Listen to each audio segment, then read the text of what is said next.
James Poukka, Realtor, Archer Real Estate Services. Here's your weekly Fargo Moorhead housing market update. The data comes from Northstar MLS, filtered specifically for the Fargo Moorhead area through the Association of FMR. These numbers are grouped by days of the week, so timing and holidays can affect some of the comparisons from week to week.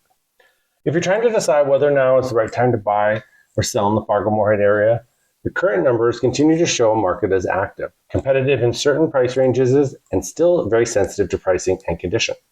Over the last 7 days, there were 29 new listings, 20 pending contracts, and 14 closed sales. The pending to new ratio came out to 0.69. On Friday, that ratio was closer to 0.24, so buyer activity clearly accelerated heading into the weekend. That tells me that demand is still there when buyers see homes priced correctly and positioned well against the competition. The close to new ratio was 0.48, which is important because it shows nearly half as many homes came on the market during the same stretch. Deals are continuing to reach the finish line at a healthy pace, which points to stability in the Fargo Moorhead housing instead of contracts steadily failing.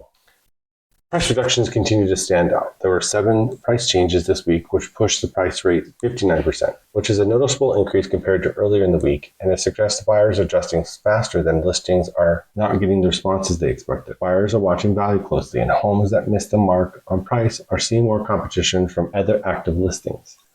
Inspection contingency were attached to 90% of the pending contracts, while financial contingencies were at 0. That tells me the buyers are still protecting themselves on property condition, but financing strength remains overall stable. Sellers are still negotiating through inspections regularly, so preparation and realistic expectations matter on both sides of the transaction.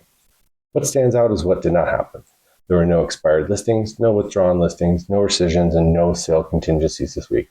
That points to a fairly stable seller confidence overall. The fall-through rate was 15%, which is still relatively controlled considering the amount of new activity moving through the market. The net pending flow came in at 6, meaning more homes went under contract than came back onto the market. That signals inventory is getting absorbed at a steady rate rather than building rapidly. For buyers, this means opportunity still exists, but strong listings are continuing to move. For sellers, the market is still producing demand, but price strategy matters more than it did during the peak frenzy years. New videos are posted every Wednesday at 5 p.m. covering the Fargo Moorhead housing market. This information is for general real estate education and should not be considered legal, financial, or otherwise special advice. Please consult a licensed professional for guidance on those specific situations. Again, James Poukka with Archer Real Estate Services. Stay curious, stay inspired, and I'll see you next time.